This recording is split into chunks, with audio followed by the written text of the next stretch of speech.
আজকে সংক্ষিপ্ত কিছু বক্তব্য দিবেন মাদারটেক সরকারপাড়া জামে মসজিদের সম্মানিত ইমাম খতিব হযরত মাওলানা মুফতি মাগফুর আহমদ। আমাদের সামনে উনি কিছু বক্তব্য দিবেন, তারপর ইনশাআল্লাহ আমরা দোয়ার মাধ্যমে আজকে অনুষ্ঠান শেষ করব। আসসালামু আলাইকুম ওয়া রাহমাতুল্লাহি ওয়া বারাকাতুহু। সংগ্রামিত জনতা, আল্লাহ তাআলার অশেষ রহমত, আল্লাহ রাব্বুল আলামিন আমাকে আপনাকে মুসলমান হিসেবে পৃথিবীতে পাঠিয়েছেন, এজন্য আমরা খুশি না বেজার? আল্লাহ রাব্বুল আলামিন ইসলাম দেওয়ার পর, ঈমানের আলোতে আলোকিত করার পর আমাদের প্রত্যেককে নামাজি মুসলমান হিসেবে কবুল করেছে, আমরা খুশি না বেজার? সেই নামাজের কথা বলতেছিলাম, আমরা যদি নামাজ পড়ে পড়ে কপালে দাগ ফেলে ফেলি, আমরা যদি হজ করে আমাদের টাকাগুলো শেষ করে ফেলি, দান করে করে আমাদের টাকাগুলো শেষ করে ফেলি, কিন্তু আমাদের অন্তরের ঈমান যদি কাজে না লাগে, আমাদের ঈমান যদি আরেক মুমিনের ব্যথায় ব্যতীত না হয়, এই ঈমানের 2 টাকার কোনো দাম নাই। আজকে সারা বিশ্বে মুসলমানরা নির্যাতিত, আজকে সারা বিশ্বে মুসলমানরা নিপীড়িত, অথচ আমরা দেশে দেশে বিভক্ত হয়ে, জাতিতে জাতিতে বিভক্ত হয়ে নিজেরা নিজেদের আরামের জিন্দেগি যাপন করতেছে।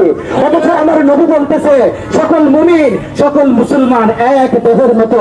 যদি মাথা ব্যথা পায়, সারা শরীর ব্যথাক্রান্ত হয়ে যায়, যদি চোখ ব্যথিত হয়, সারা শরীর ব্যথায় আক্রান্ত হয়ে যায়। কিন্তু আফসোস, অনেক আশ্চর্যের বিষয়, আমাদের মুসলমান ভাইদেরকে হুজুর যেমন বললেন, দীর্ঘ সময় ধরে দিনে রাতে একজনের পর একজন না, শতজনের পর শতজন না, হাজার হাজার মা বোনকে, নিরপরাধ মানুষকে একের একের পর মেরে ফেলছে, অথচ আমাদের আরামের ঘুম এখনো ভাঙছে না।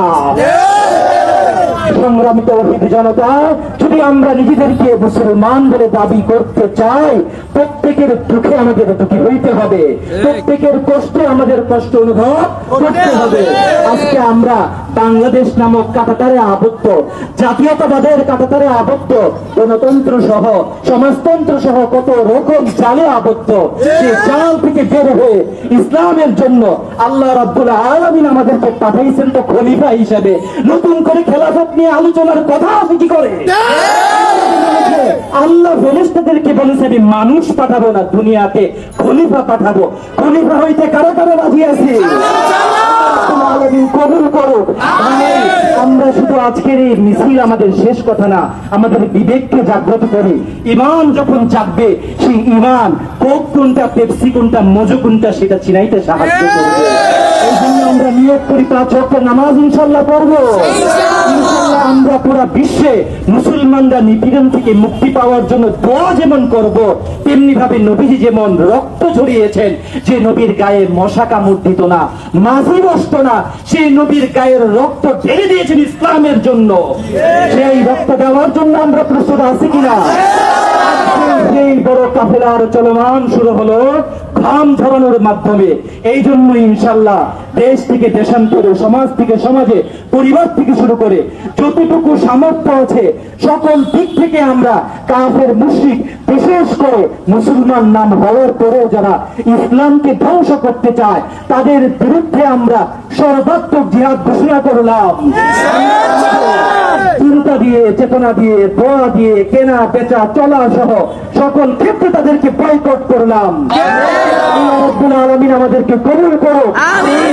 যে জ্ঞান দরকার, যে দিক নির্দেশনা দরকার, যে কমান্ড দরকার, যে শৃঙ্খলা দরকার, যে শিক্ষা দরকার, সকল কিছু অর্জন করার তৌফিক দান করুন।